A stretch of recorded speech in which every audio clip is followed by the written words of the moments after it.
Silvia. Hello. Thanks for having us here at the Tourism Innovation Summit. Can you tell us what are the big tech trends this year? What we are seeing is, that AI is the mass trend that everywhere it's connected, and what we are seeing is like an exponential growth with a lot of instruments that already are in hotels or in destinations that help us get the information. And related to that, a lot of tools and technologies that can measure, and we create dashboards to make decisions, such as business intelligence or data dashboards.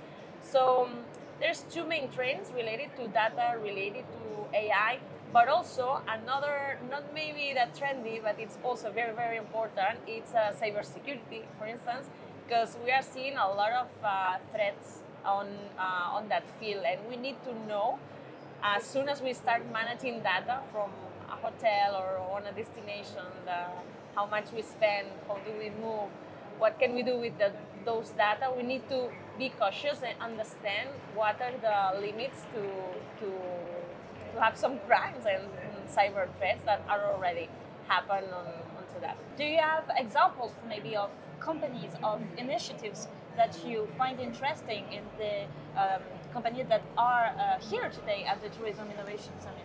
We are seeing a huge companies participating related to data. There's a lot of companies that what they are managing is platforms to get data from destinations, but not only from a city, but also from the industries, the way they spend. So that gives us information about how to transform the strategy of this destination, but also to the economies, to create different impacts into the citizens. Because at the end, one of the big challenges as well is how do you manage the way you live between tourists. You need to do this for a living, and they spend money into your city. But at the end, people live there and they want to be calm, they don't want disruptions at any point. So you need to find ways to understand how this can manage or to face the over-tourism.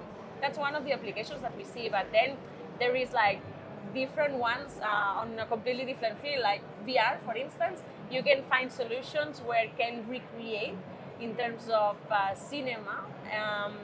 You can go to a museum, and the way that you don't finish the visit because there is like archaeological things that you need to imagine how was built years and thousands of years before. You can just wear glasses and then you can get to see and recreate how the Greeks were living or how the Romans were fighting in a battle specifically, more than storytelling.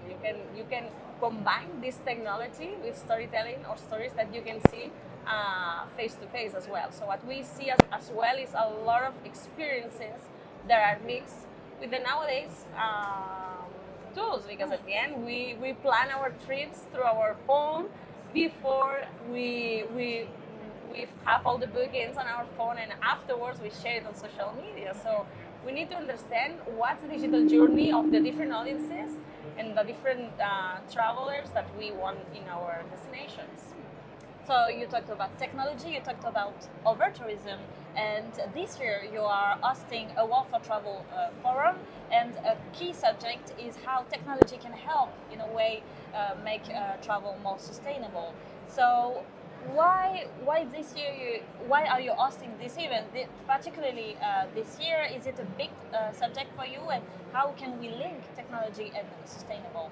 At the end, once you talk about sustainability, it's not just a word to say. It's a commitment, and a commitment that has to be measured. At the end, technology is the enabler that helps you measure that kind of figures about, okay, are we doing fine? Can we reduce? What can we do better? If you don't measure, you don't know if you're doing good enough, and that's the power. At the end, CIS was born just to help any professional in tourism to become more competitive through technology, innovation, and sustainability. For us, it was a pleasure to host a World for Travel to lead all the conversation on sustainability topic, because we understand that this is a pillar that any professional from the tourism sector need to embrace nowadays. Thank you, Silvia. Thank you for having me.